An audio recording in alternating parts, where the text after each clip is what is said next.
distinguished chief guest of the evening, Sri Venu Rajamani, the leaders of the organizing associations, Doctors Louis, Hanish and Sudesh, the panelists, Dr. Suresh Nair, Mohan Matthew, Matthew Abraham, Sojan, Venugopal, Pradeep and Kuriyai. The moderator of the event, Dr. Maria, the galaxy of eminence sitting in front of me, esteemed guests, colleagues, friends. As I stand before this enlightened gathering,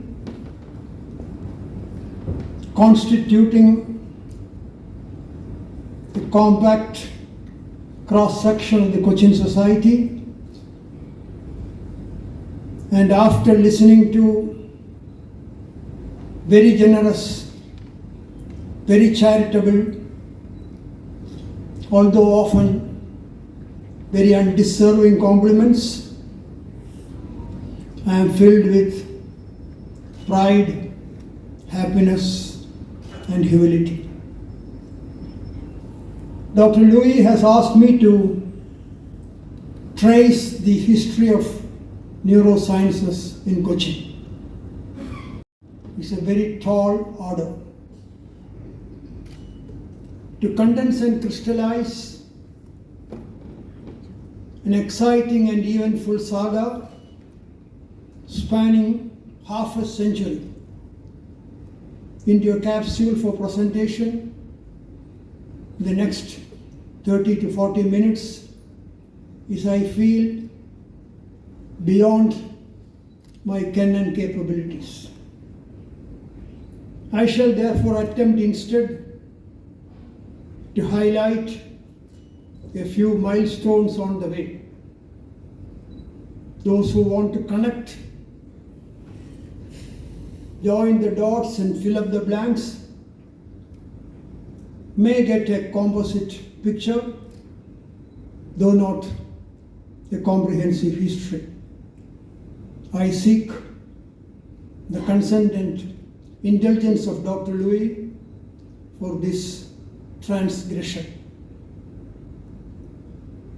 The story started 50 years ago.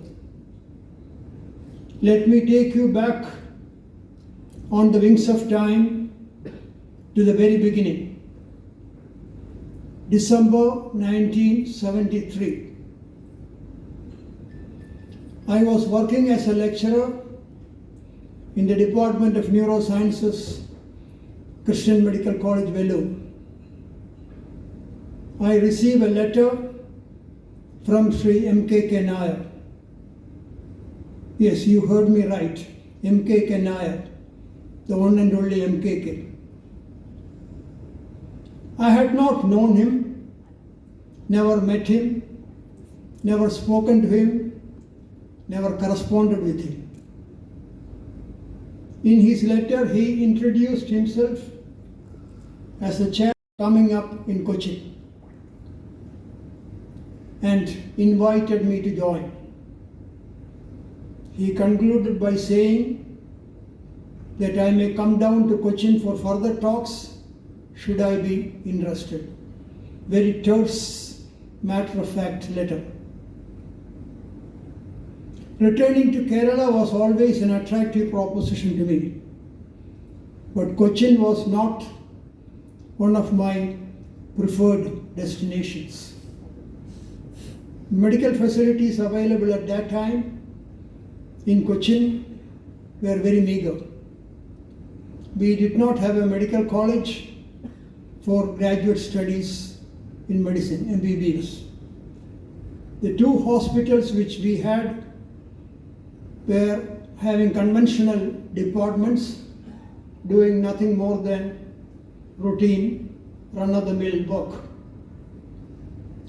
To establish a super specialty center in such a setting, I felt will be a misadventure, an act in audacity. But at the same time, like all Malayalis, I too had heard about M.K. Nair, the magician that he was, his infinite capabilities of conjuring up projects and schemes from out of nothing and materializing them into concrete realities with immaculate precision and perfection. I landed in Cochin.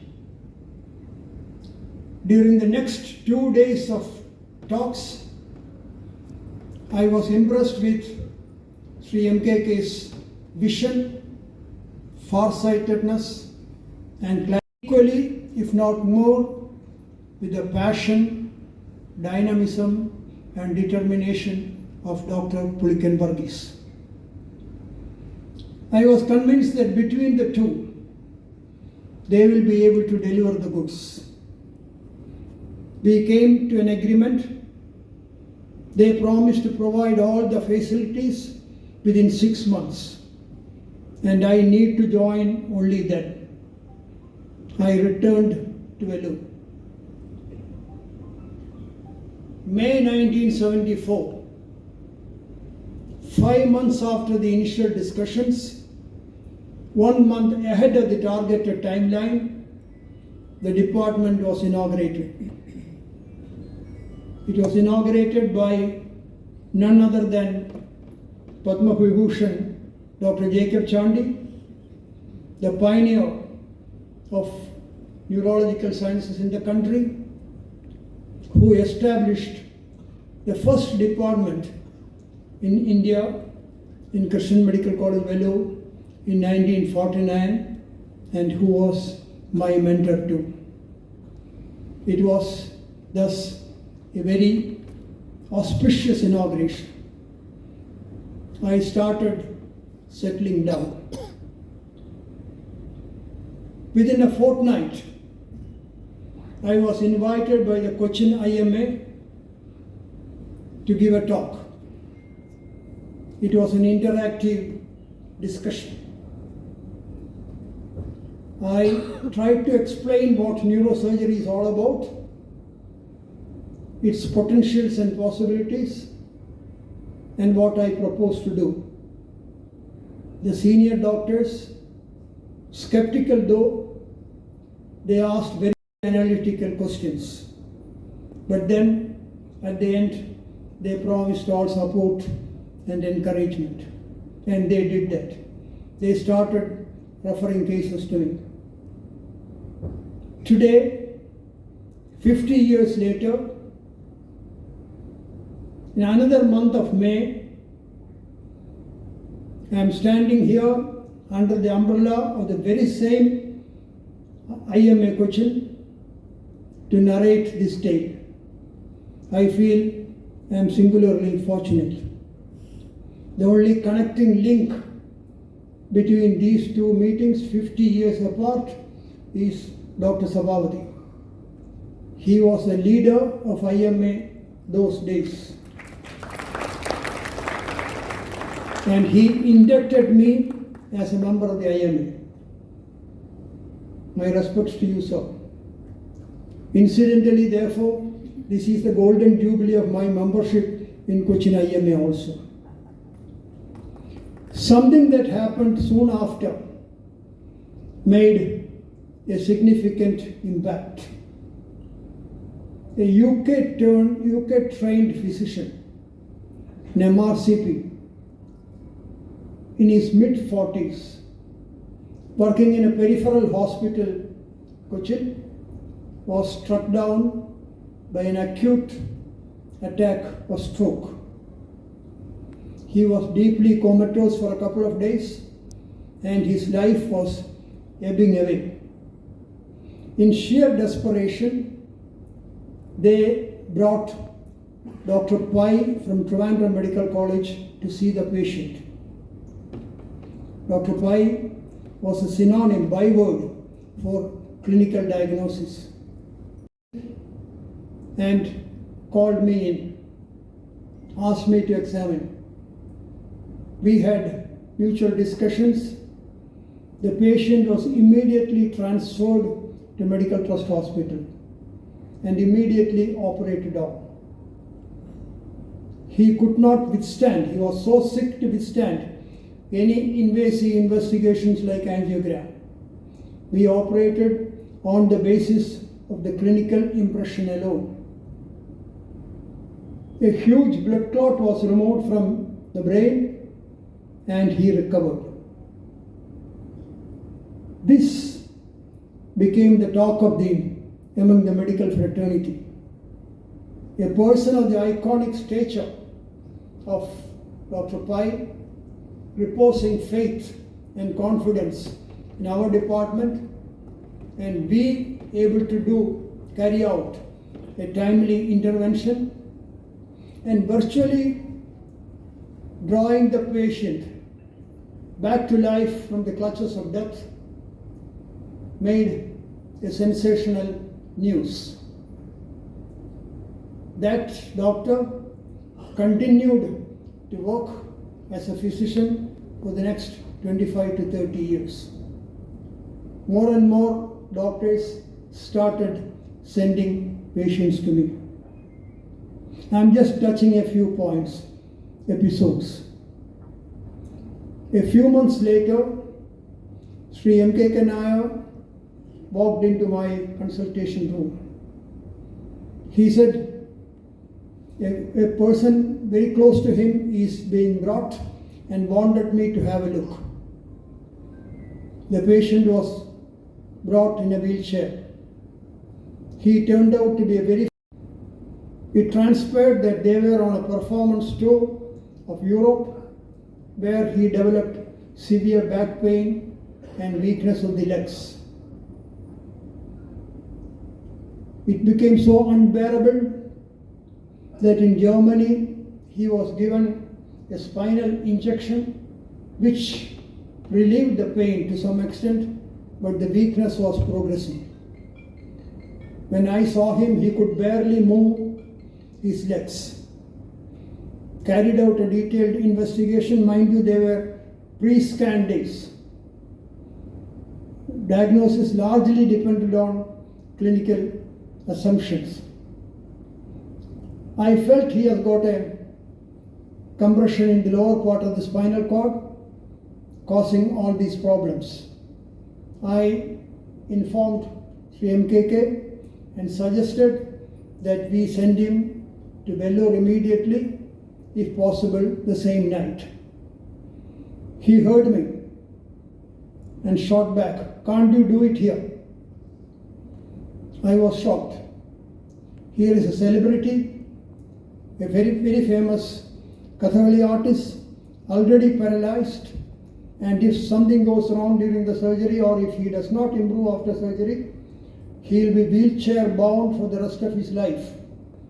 And the whole of Kerala will accuse me of being rash and reckless, not referring him to a center with better facilities. I shared my anxiety with MKK. Said, "But you have done such cases before." That was true. I had done some cases before, but the stakes were never so high in those cases. "You do it. I will take care of it."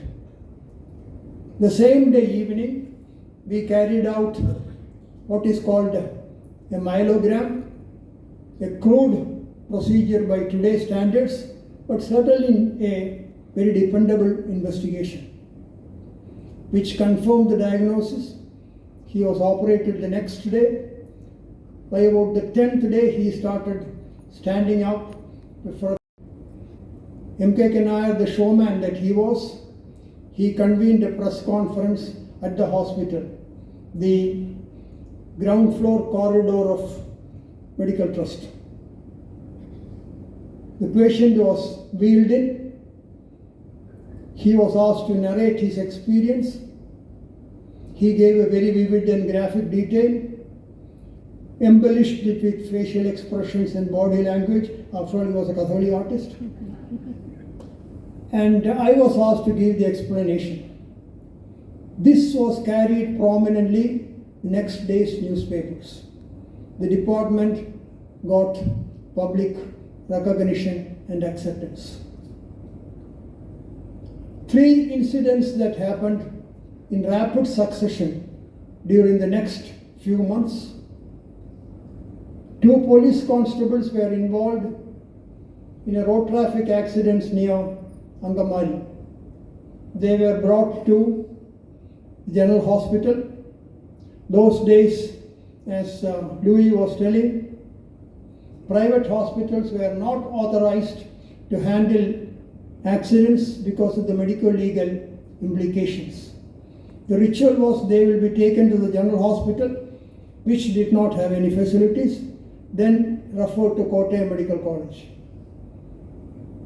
But many of them did not reach the medical college. They succumbed on the way. But that did not bother the bureaucracy.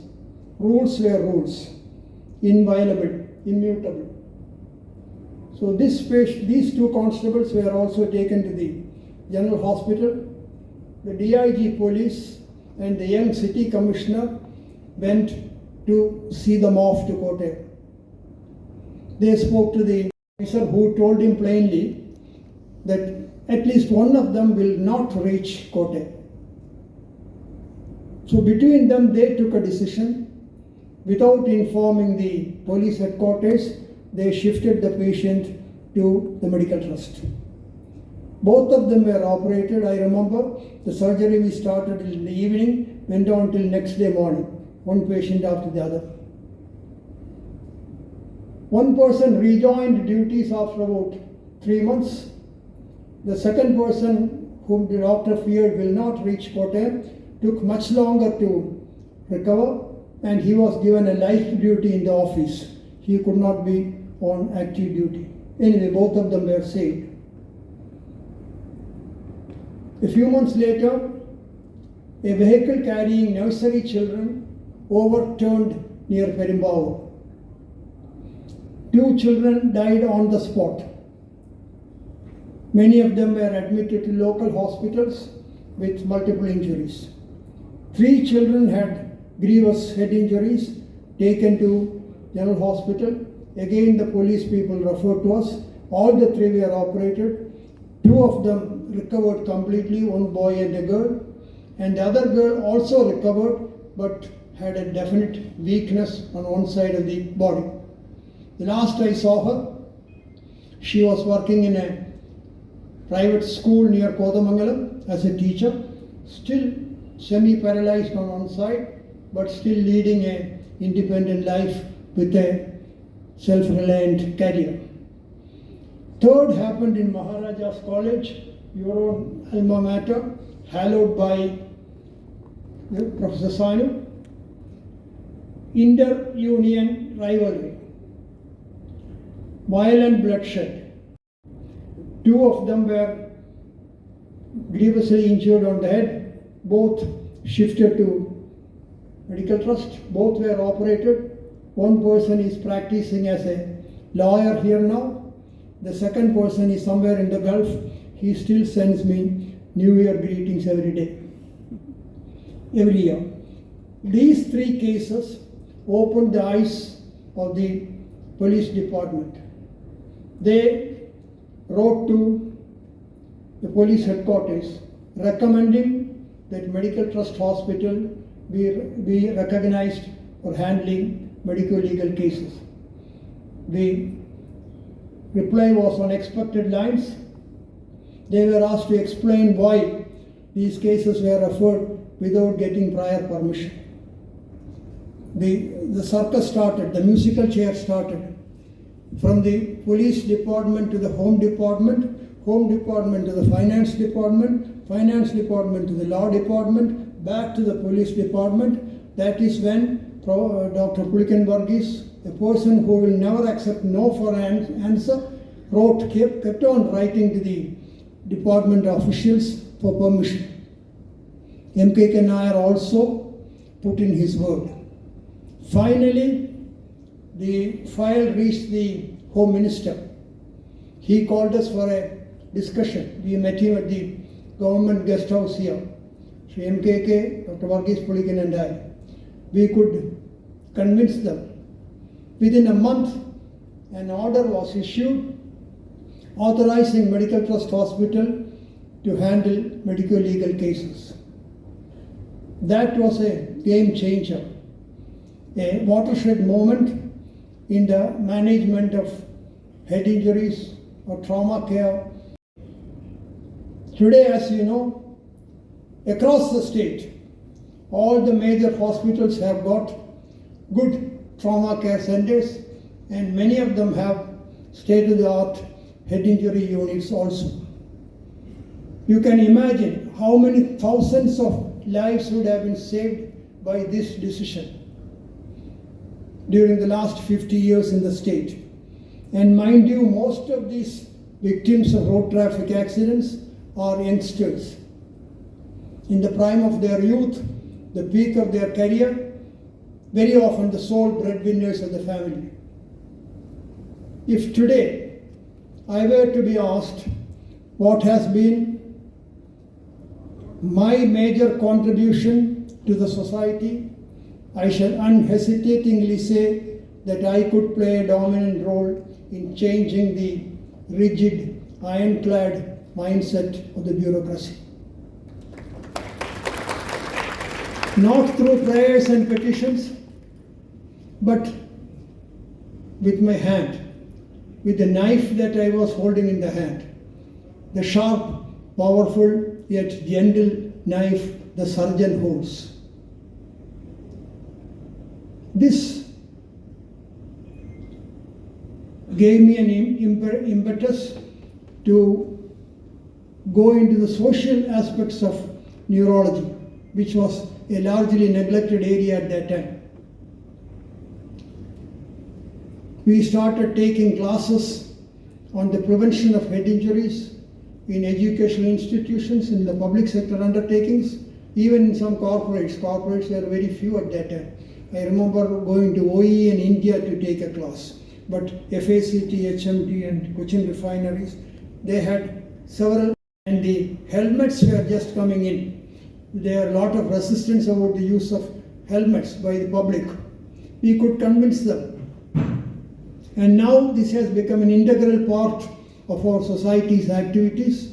Every year we conduct such awareness classes, not alone on head injuries, but several other neurological aspects like epilepsy, stroke prevention, memory disorders, dementia, Alzheimer's, neurodevelopmental disorders like dyslexia and autism. That has become a part of our project. When I came here, as somebody was mentioning, we were just 5 of us. And the only mode of communication, not in Cochin, in Kerala, the only mode of communication was telephone calls, long distance telephone call. The youngsters present here may not be able to imagine how unpredictable and capricious long distance telephone calls used to be. I still remember taking an overnight train or bus to Trivandrum, carrying a case file and the X-ray films to go to Dr. Sambashivan, our senior, meet him in the morning at his residence, get his opinion, return by noon, and sometimes operate on the same patient the same afternoon, because the timing was important. The delay would have been disastrous. So that was how we were working. My tribute to Dr. Sambashivan, the great pioneer. Then I suggested we have a body. This was also alluded to by the panelists. And even Dr. Louis may not know, the first meeting at the collective of the neuroscientists in Kerala was held in the Medical Trust Hospital, in my consultation room in Medical Trust. whenever the history of neurosurgery in Cochin comes to be written, this must have a pride of place. This was the place where the collective was born. I was asked to give a name. I suggested Kerala Initiative of Neuroscientists with the acronym KINS, K-I-N-S, because the very objective was to foster and nurture kinship amongst the neurosurgeons. Now, that society has undergone several transformations, like what Sojan mentioned. It is now the Kairali Neurological Society.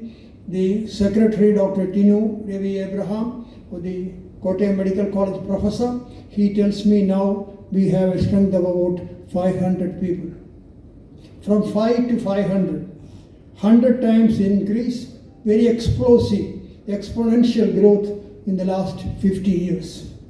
And again, as Dr. Sojan mentioned, we had the courage, the only time, until now, the only time, and the national conference was organized at a place which did not have the medical college. It is still considered a benchmark in the annals of our society.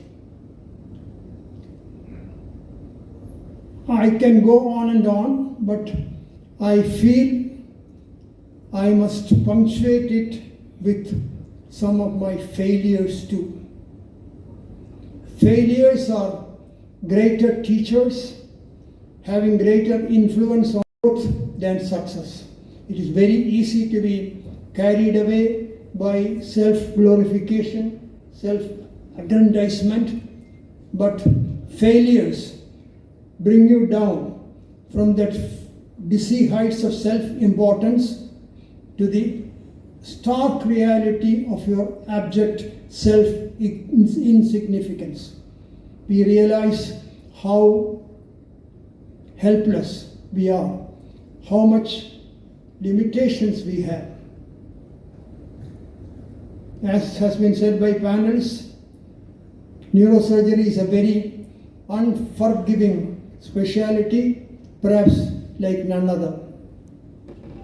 One small mistake in the diagnosis, one small error in the operating technique can mean the difference between recovery, a permanent vegetative existence, or even death. I have had my share of failures. I would say more than my share of failures, I am not ashamed to admit. But many of them were statistical failures. I'll explain. For about 7 or 8 years,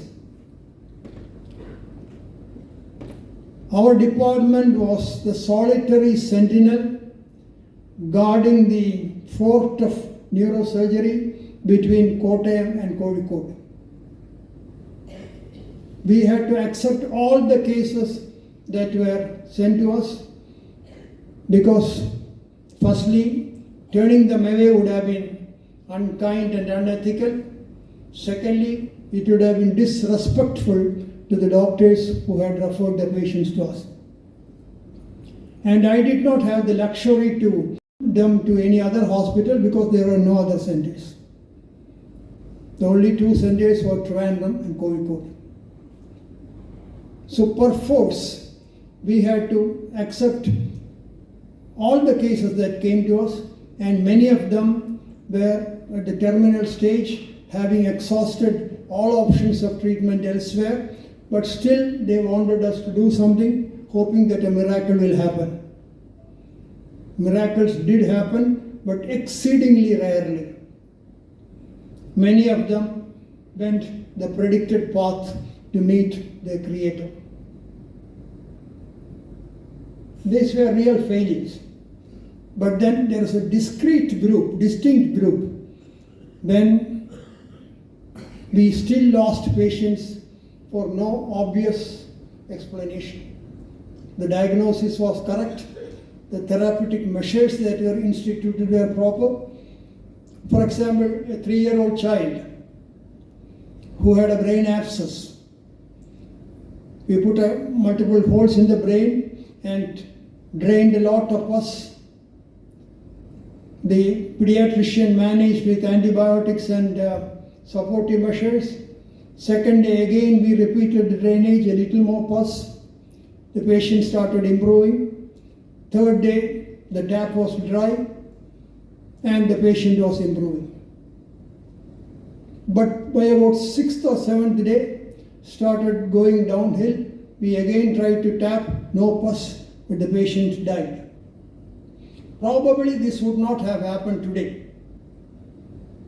Today we can do a serial CT scan every day and find out whether there is a reaccumulation of pus or more likely a pocket of pus somewhere in the depth of the brain escaped our cannula drainage.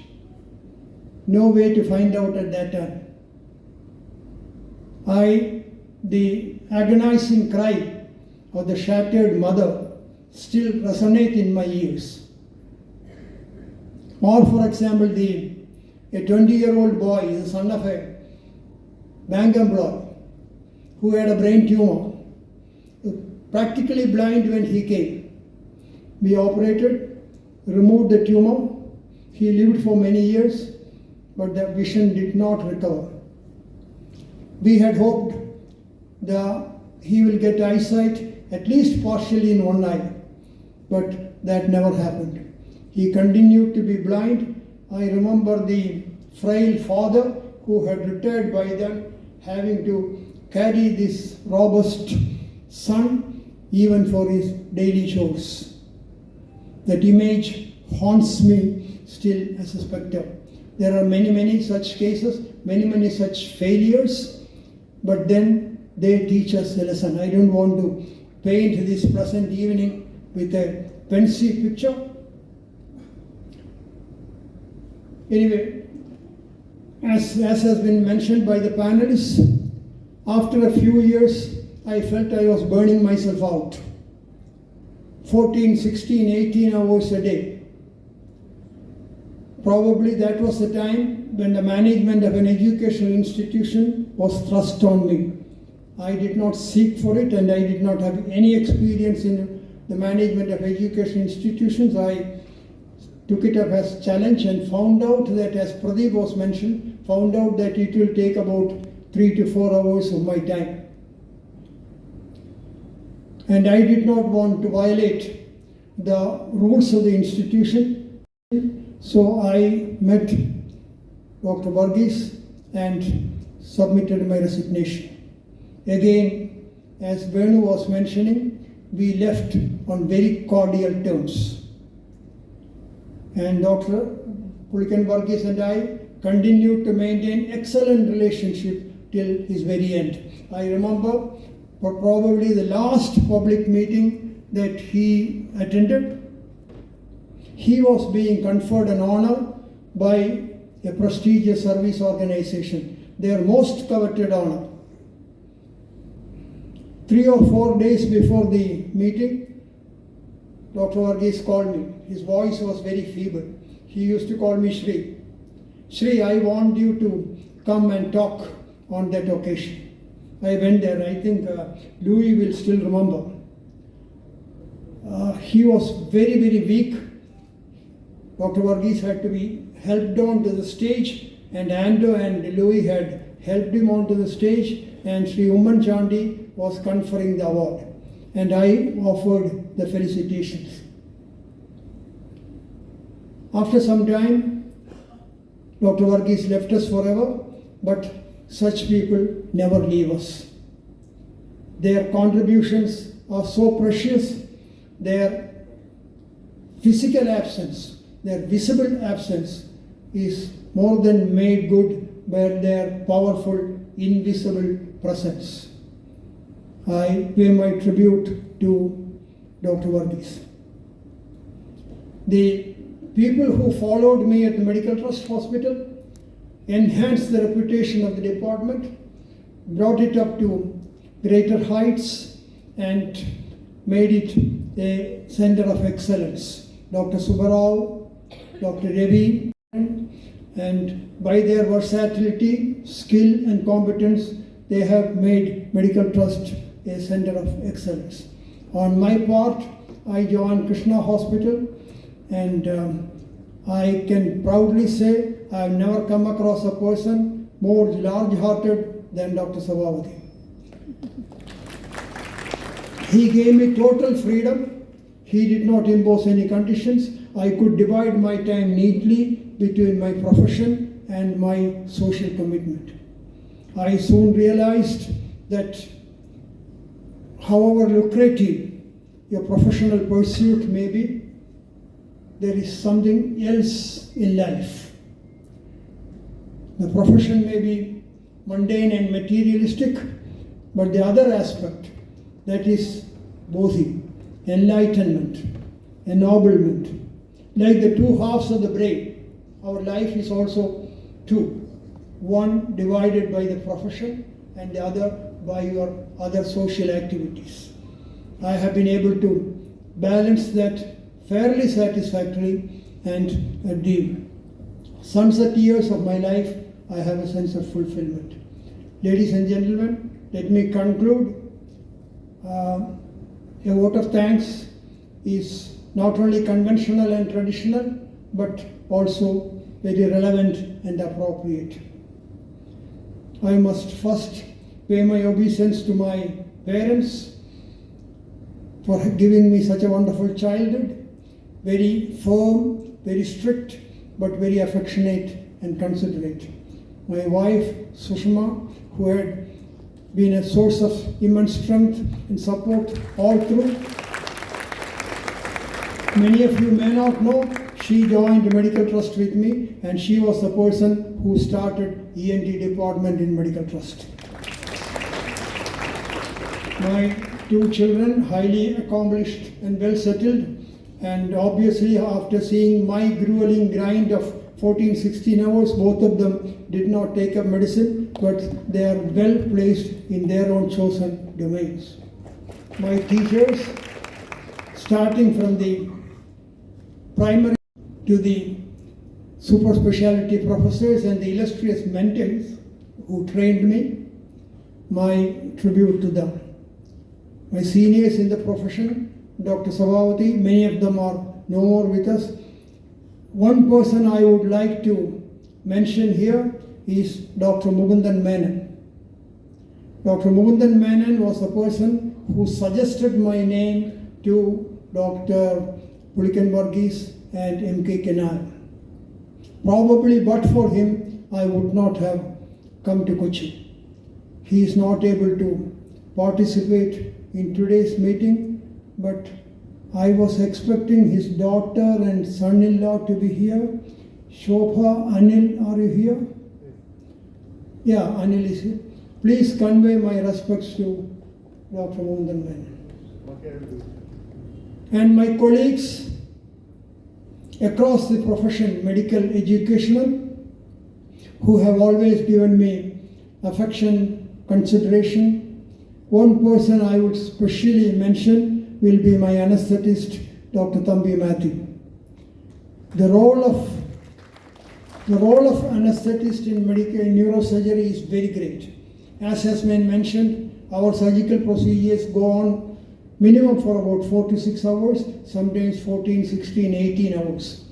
It is the responsibility of the anesthetist to keep the patient stable all through, ensure that the vital parameters don't go haywire. Thambi Matthew has been very competent, efficient, polite, and very courteous and accommodating. Is Thambi around here? Please give him a big hand. I owe a lot to Dr. Thambi. As you would have seen, our moderator, Dr. Maria, and as all of us know in Medical Trust, she is a very tough taskmaster, a stickler for time. I do not want her to give the pleasure of pulling me up for exceeding the time. I will close in a couple of minutes. Ladies and gentlemen, this has been a roller coaster ride, and I have been blessed by this career for 50 years. I must thank the Medical Trust Hospital, which made it possible for me to come to Cochin, and that bonding abides now with Anto, Louis and Thomas, and incidentally Anto's daughter, the next generation, she's an endocrinologist, I don't know whether she's here. She had sought my assistance for something else recently. I could be of some help to her. So this goes on for 3 generations. And Cochin IMA, as I have told you my connection, I have had the pleasure of being the president for 2 terms, 2 occasions, different terms. That does not happen now because the rules are changed. One can be a president only once. But then that was a unique privilege. Cochin Neuro Society, of course I was one of the founders, and I continue to be very active in this. Finally, I thank all of you for giving me this unforgettable evening, which I shall cherish till the last day in my sojourn in the planet Earth. Let me close. As the poet said, it was bliss to be alive in that dawn, but to paraphrase him, to be active for 50 years was very heaven. Thank you very much.